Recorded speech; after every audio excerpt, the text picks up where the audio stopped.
In this video, we're going to focus on importing data to help us get the appropriate size, proportions, shape, etc. of our F1 helmet. What we're going to focus on first is the side view, the front view, and the top view of our helmet so that we have a guide.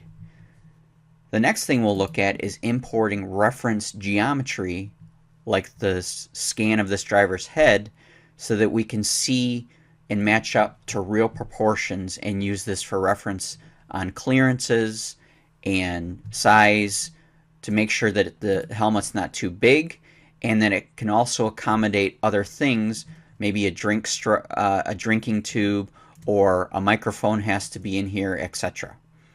So let's go ahead and get started. So this is going to be the start of our new helmet. So we're going to go to File, New Design. We're going to change into the Create Form environment or Sculpt environment. We're going to switch over to the right view, and let's make sure that Perspective with Orthographic Faces is turned on, because when we do that, it will be a true view of the side view. We're going to go Insert, Background Canvas. We're going to insert this side view right now. This display through button, when we turn that on, when we put geometry in front of this helmet, it will actually make it transparent. Right now I'm going to bring the opacity down so we can see our object. We're just going to move this up to right here. Now, we don't have any idea what scale this is.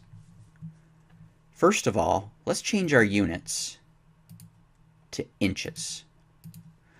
Now, we could have done that at the beginning, but we're going to go ahead and do that right now. We're going to make sure we're working in inch units. Going to hit this arrow to drop down the children of the main canvases. We're going to right mouse button, say Calibrate. What the calibration command is going to allow us to do is pick a point. We want this to be 13 inches. Hit enter. Now our image is to 13 inches in scale. So it is to scale. So this will be the foundation of the rest of the images. If I right mouse button, edit canvas, we're going to just drag this up. Now, see how this is being kind of snappy? That's because we have adaptive snap turned on. So I can come down here and disable adaptive snap. Now it becomes much smoother. And that's right down here is where we can do that. It's falling below our recording, but you'll see disable adaptive snap. Make sure that that's turned off, and then your image should flow really nicely. We're going to say, let's put our opacity back to 0 or 100, and you can see there is our first canvas image. All right, let's switch to the front view. Insert, background canvas. The selected image is going to be this helmet front.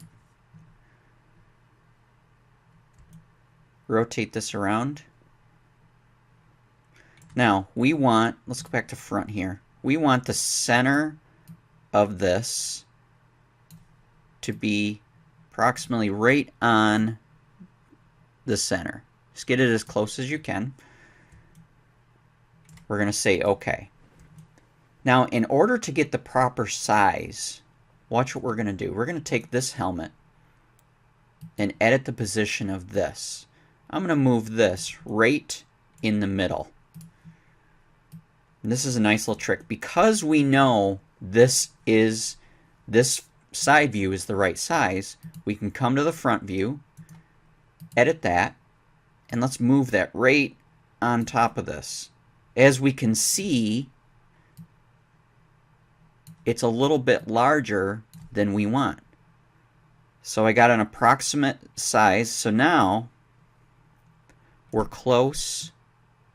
This is, and we're just using this for reference. That right there is about the right scale that we need. We're going to hit OK, and we're going to do the same thing. We're going to insert a background canvas. We're going to insert a top view. But what did I forget to do? What I forgot to do was I forgot to change to the top view. Now, when I insert the background canvas, that will be in the appropriate view. So we'll select our image, top, open. Now, we'll have to rotate this 90 degrees. And what you'll be able to do is the edges of this line here are the edges of our helmet, both front and back. So if we look at that, looks like we're just a tad bit. There we go. We say OK. Now we can take our side view, slide that out there. OK. Take our front view, slide that back there. Okay, let's go ahead and bring in our driver. Again, you're going to have to be in the Sculpt workspace. And we are going to insert a mesh. We're going to go to this directory, and you're going to use this OBJ file of the driver. Insert unit type inches. Okay, there's our reference model. So if we click our little arrow here in the browser, here is the data. We can right mouse button and say move. Now we're going to move this into the approximate position.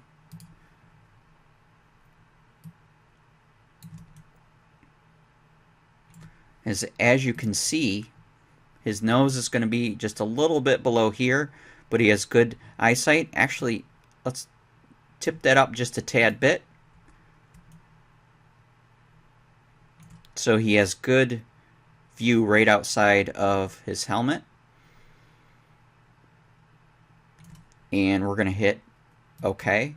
Now, as we're picking things, we don't want this head to always be picked.